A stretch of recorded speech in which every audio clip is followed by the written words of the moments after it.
Bonjour chers frères et sœurs, salut aux amis de l'histoire.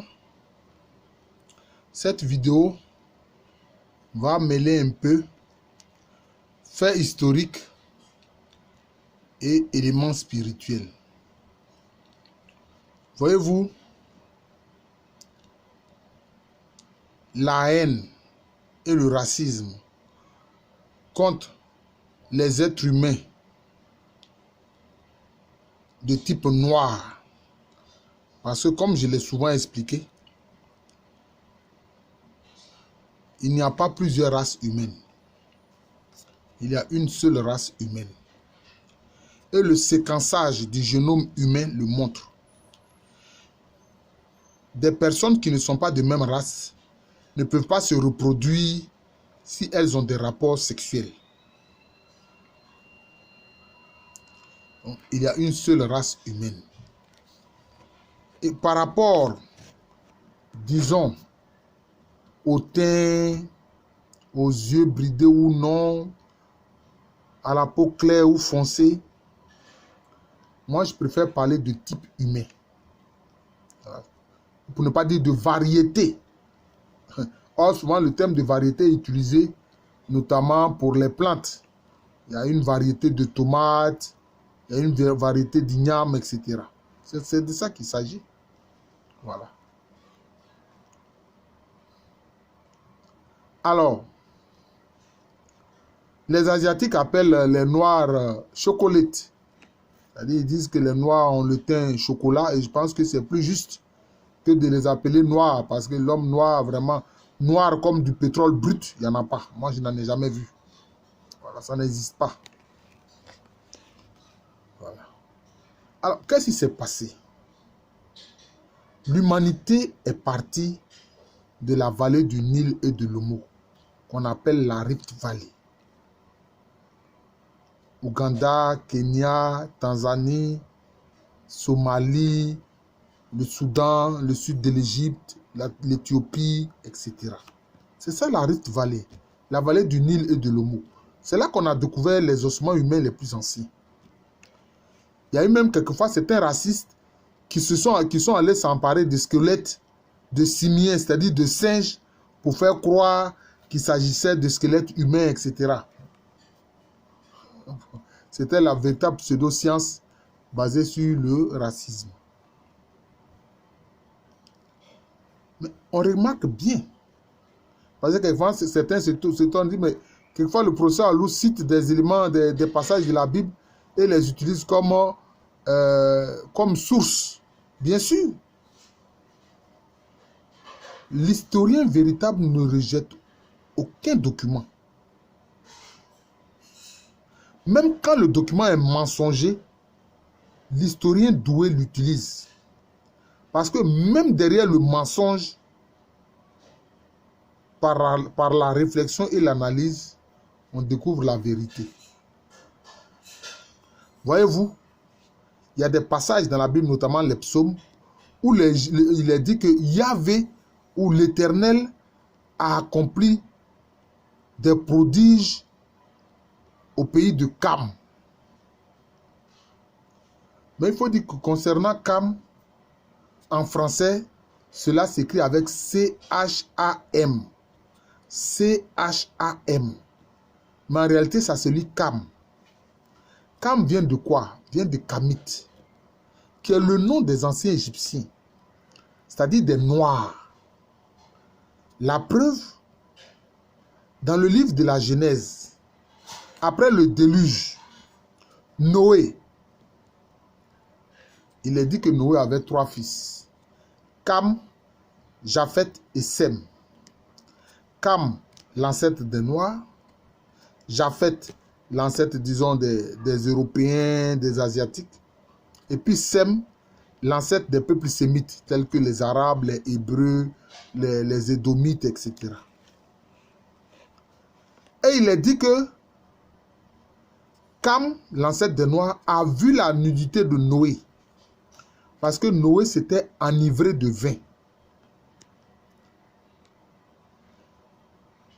Mais c'est de là qu'est venue la fausse légende de la malédiction de Cam. Et donc, entre guillemets, la malédiction de l'homme noir. Alors que quand on lit bien ce passage du livre de la Genèse, ce n'est pas Cam qui a été maudit, mais c'est plutôt son descendant, Canaan. En fait, c'est ce qui est écrit, hein. Bien que je ne partage pas cette idée. Parce que même quand Dieu fait des révélations à des prophètes, mais la prophétie divine passe par le tamis d'un être humain, avec les faiblesses de l'être humain. C'est ça. C'est pour ça qu'il y a un cantique qui dit, Seigneur, ne fais pas mentir les paroles de tes prophètes, mais exauce nos prières. Voilà. Alors, Cam a vu la nudité de Noé. Vous remarquerez que le nom Noé, là, ça vient de quoi? La racine de Noé, c'est Noun, nous. D'ailleurs, Noé, en arabe, ça se dit nous.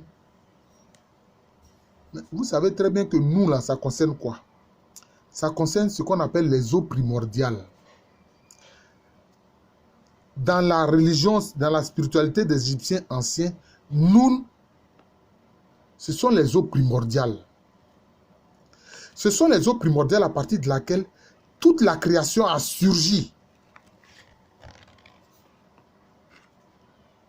Si Cam a vu la nudité de son père Noé, cela veut dire quoi? Cela veut dire qu'en réalité, dans l'interprétation, il a pénétré les secrets de son père. L'homme noir a pénétré les secrets du père. Alors que Sem et Japheth, à reculons, sont venus couvrir la nudité de leur père quand Cam les a informés que leur père était nu après s'être enivré de vin.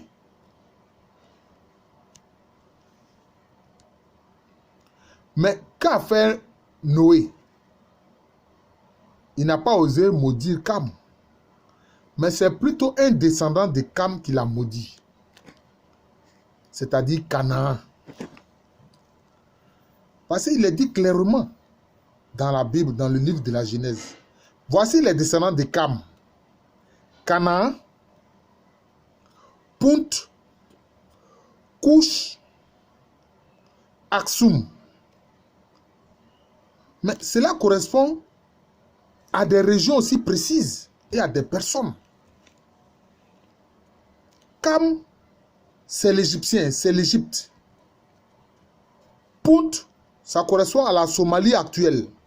Aksum, ça correspond à l'Éthiopie. Cush, ça correspond au Soudan. Et Canaan, ça correspond à ce qui va être appelé la terre promise. Et on dit que c'est Canaan qui est maudit. Mais comment quelqu'un qui est maudit là, c'est sa terre là, qui est la terre sacrée. C'est sa terre là, qui est la terre sainte. C'est sa terre là, qui est la terre promise par Dieu. Comment vous vous expliquez ça? Comment un homme qui marche sur une terre sainte, une terre promise par Dieu, une terre bénie, où coule le lait et le miel, et puis lui, il est maudit? Ce n'est pas possible. Ce n'est pas possible. Mais en réalité, il faut savoir une chose. Il y a des bas-reliefs de l'Égypte pharaonique. Quand on regarde, les Noirs sont en position de domination vis-à-vis des Indo-Européens qui sont souvent représentés comme des personnes habillées avec des peaux d'animaux. Parce que les Égyptiens anciens détestaient ceux qui s'habillaient avec les peaux d'animaux. Parce que pour eux, c'est en lin qu'il faut s'habiller. Donc avec un tissu issu de plantes. C'est pour ça que les prêtres dans l'Égypte antique s'habillaient avec des tenues en lin. Alors que l'Indo-Européen est présenté comme quelqu'un qui est habillé avec des peaux d'animaux, comme un sauvage, disons. C'était comme ça que les anciens Égyptiens percevaient ces populations-là. Quant au peuple sémite, ils les appelaient les errants. C'est-à-dire ceux qui errent. Et les errants et les groupes indo-européens, c'est-à-dire les Tamoutes, étaient toujours présentés dans une position d'infériorité et de serviteur vis-à-vis des Kamites, c'est-à-dire vis-à-vis des Noirs. C'est sans doute de là que vient toute la haine des peuples à teint clair vis-à-vis des Noirs. Et puis il n'y a pas que cela. Même le cas concernant les Arabes, qui sont des Sémites. Mais les populations d'Aksum, les Noirs d'Éthiopie, ont dominé la péninsule arabique. Et il y a un roi qu'on appelle Abraha, un Éthiopien, qui a dominé la péninsule arabique. C'est ça qui a donné d'ailleurs, c'est ce qui a fait qu'au 9e siècle, la dynastie abbasside s'est vengée en commettant le premier génocide vis-à-vis des Noirs qui étaient au Moyen-Orient. Si bien qu'aujourd'hui, la tradition arabe veut faire croire que quand on parle dans l'histoire des Noirs, on veut faire croire que non, c'est un esclave. C'est faux, c'est pas vrai. Même dans la tradition islamique, on veut faire croire que celui qui a exercé le premier la fonction d'Azam, c'est-à-dire le muezzin, Bilal, un Noir, était esclave. Ce qui est absolument faux. Il n'était pas esclave. Absolument faux. Le premier Noir de l'histoire, enfin le premier roi de l'histoire, on l'appelle comment? On l'appelle Nimrod. C'est sous son règne que les hommes ont tenté une unité qui est symbolisée par la tour de Babel. Vous voyez? Qui est symbolisée par la tour de Babel. Mais c'est une unité dont Dieu ne voulait pas. Il ne voulait pas de ce type d'unité-là. Il voulait que les hommes peuplent toute la terre et non se regrouper en un seul point. Le premier roi de l'histoire de l'humanité, Nimrod, est un Noir. Alors tout ce racisme qu'on voit contre les Noirs à travers l'histoire, donc finalement on voit que c'est plutôt un racisme à rebours. C'est un racisme à rebours. Mais, si bien qu'aujourd'hui, dans la terminologie de beaucoup de nations européennes, tout ce qui est noir est présenté comme mauvais. Or, mais que nous ayons une petite lecture de la création, de ce que Dieu a créé. Même ceux qui prétendent ne pas croire en Dieu, mais au moins de ce qui est dans la création. On voit que tout ce qui est noir est doté d'une puissance de feu. La houille noire, le charbon, qui brûle si bien et qui a été à l'origine de la révolution industrielle. Parce que le charbon, la houille noire, a été à l'origine de la révolution industrielle.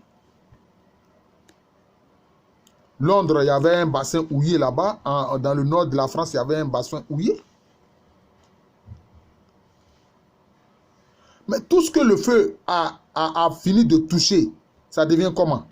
Ça devient noir. Ça devient noir. Et regardez les yeux. Le blanc de l'œil, ce n'est pas ça qui permet de voir. L'iris, qui quelquefois peut être bleu, marron, etc., vert, ce n'est pas ça qui permet de voir. Mais c'est la pupille, là, toute petite, là, qui est au centre, là, et qui est noire. Quelles que soient les variétés humaines ou les types humains, la pupille, là, qui est au milieu, là, elle est toujours noire. C'est ça qui permet de voir. Le pétrole, pour lequel on fait tant de guerres, qu'on provoque tant de guerres dans le monde. On a fait la guerre en Libye à cause du pétrole. On a fait un coup d'État contre le gouvernement de Mossadegh en Iran à cause du pétrole. Hein? Aujourd'hui, on veut faire tomber le gouvernement vénézuélien à cause du pétrole de Maracaibo. Et le pétrole, il est comment? Il n'est pas noir.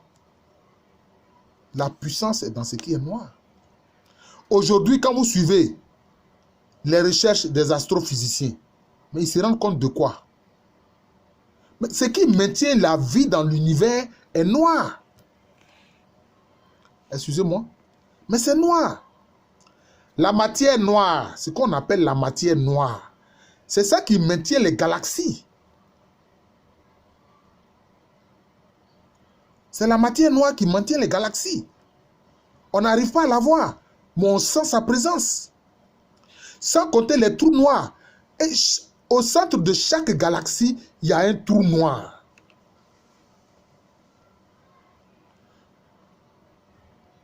Notre galaxie qui est la Voie lactée. Bon, on a parlé de l'importance du Soleil avec Galilée, Copernic, etc. Mais en réalité, ce n'est pas le Soleil qui est au centre de notre galaxie, non. C'est un trou noir. On ne peut pas voir le trou noir. Mais c'est la puissance de la gravitation qui règne. Là où il y a un trou noir, qu'on sait que dans ce lieu-là, il y a un trou noir.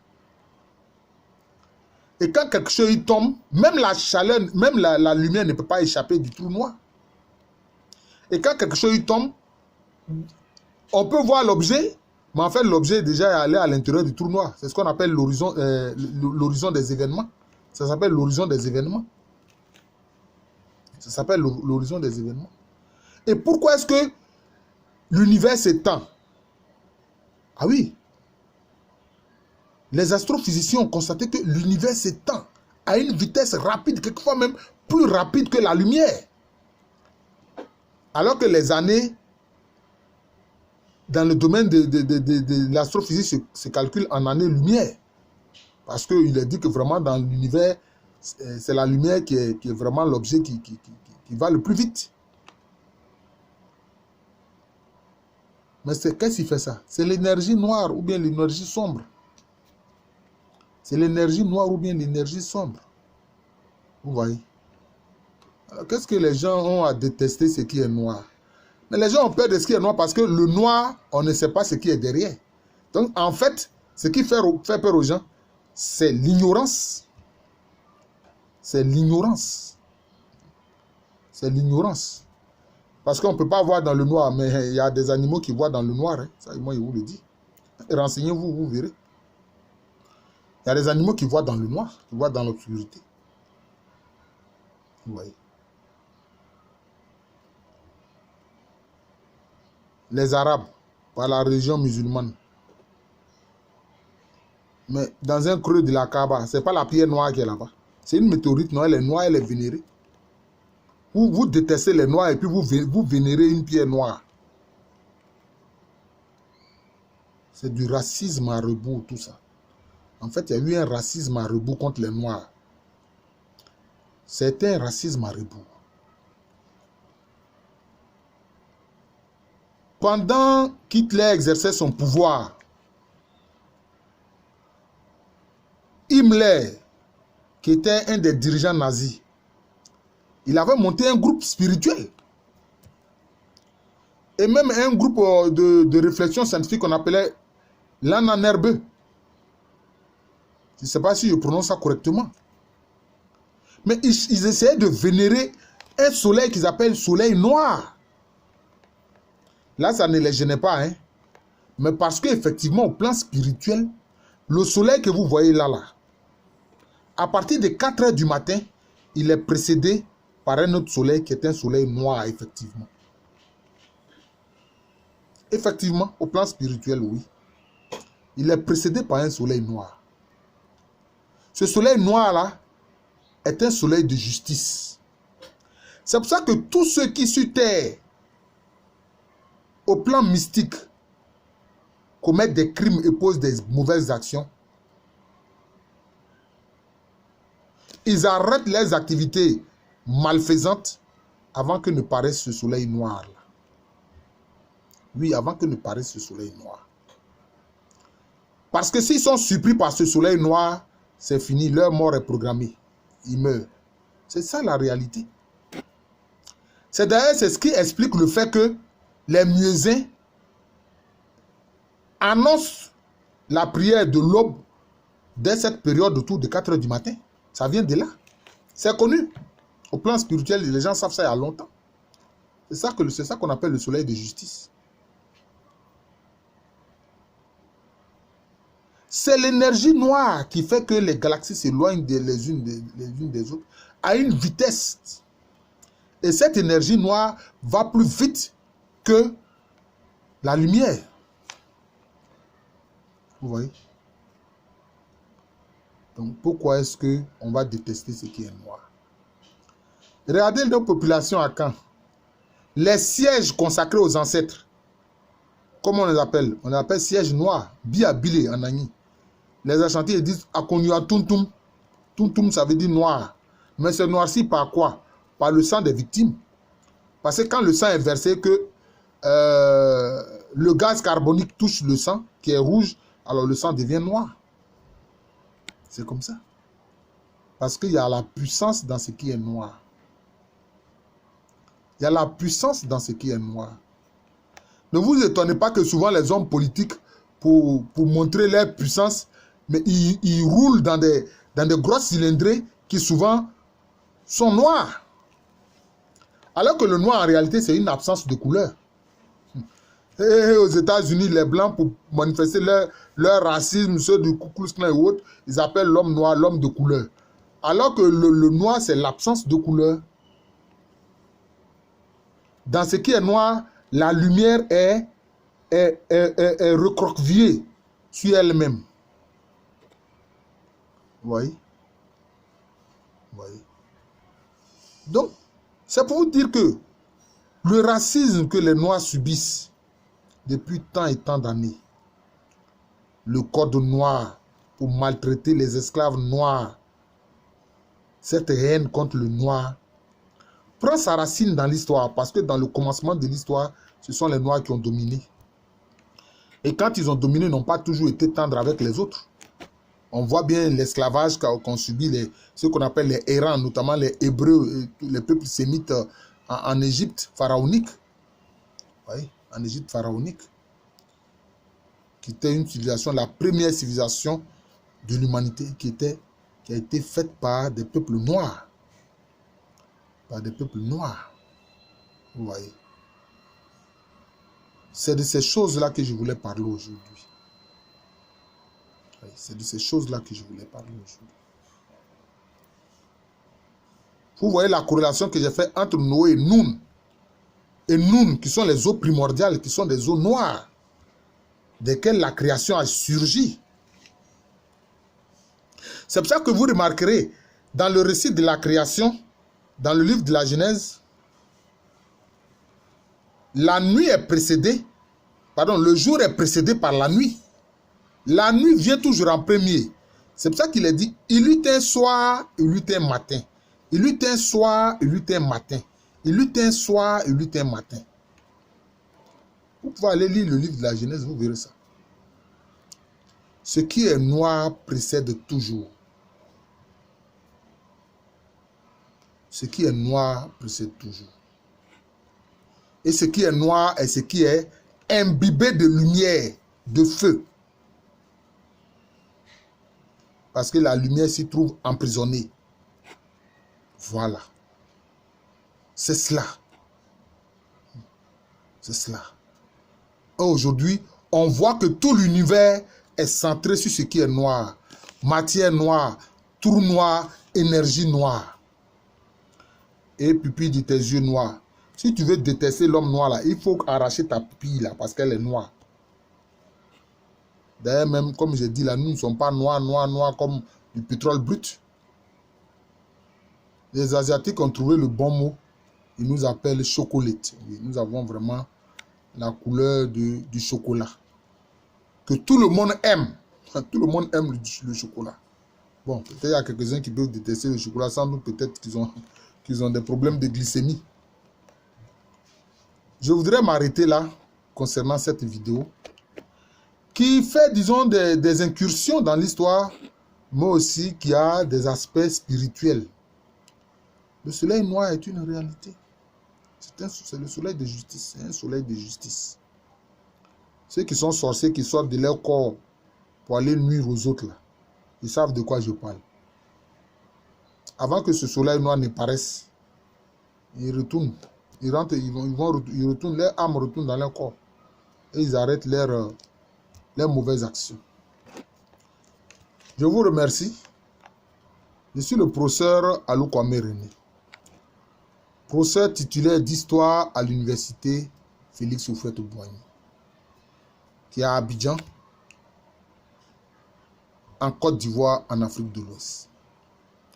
Puisque l'humanité est une, et que c'est de l'Afrique que toute l'humanité est partie. Mais il ne faut pas détester l'homme noir. Il est le précurseur. Je l'ai souvent dit. Le premier homme, le coderme blanc, l'homme de Cro-Magnon, il est le descendant de l'homme de Grimaldi noir qui s'est installé en Europe. C'est la même chose. Et c'est l'homme noir qui est allé en Asie, c'est lui qui a fini par donner l'homme mongoloïde, qu'on appelle l'homme de Hansla. Voilà. C'est comme ça. Je ne sais pas si je prononce correctement. Mais c'est comme ça. C'est toujours l'homme noir. Donc, toutes les autres variétés humaines sont sorties de l'homme noir, qui est parti de la vallée du Nil et de l'Omo, qui est parti de l'Afrique. Voilà. C'est cela. C'est cela. L'humanité est une. Voilà. Et ceux qui ont compris cela parce que les faits historiques le montrent, et puis les faits spirituels l'attestent, alors on ne va détester personne parce que il a un tel teint, parce qu'il a des yeux comme ça, etc. Et c'est pour ça que je trouve que ceux qui perdent leur temps à vouloir, je peux dire, spéculer sur la couleur de peau de Jésus-Christ, je pense que c'est une perte de temps inutile. Voilà. Une perte de temps inutile. Voilà. On juge l'homme sur ce qu'il fait. Voilà. On juge l'homme sur ce qu'il fait. Merci encore et bon après-midi à tous.